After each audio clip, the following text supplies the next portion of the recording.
பன் தோசைக்கு என்ன வேணும் காமிக்கிறேன். 2 டம்ளர் பச்சரிசியை தண்ணியில் ஊற வச்சு 4 மணி நேரம் ஊற வச்சிருக்கேன். அதில் 1 ஸ்பூன் வெந்தயம், 1 கப் அவல், எந்த அவல்னாலும் பரவாயில்ல, 1 கப் தேங்காய், கொஞ்சம் உப்பு, தண்ணி.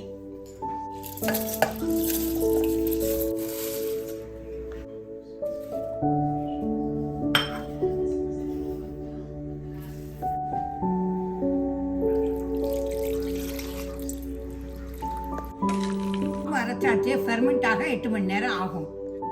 மாவு ஃபெர்மெண்ட் ஆகிட்டு இப்போ பன் தோசை பண்ண போகிறேன்.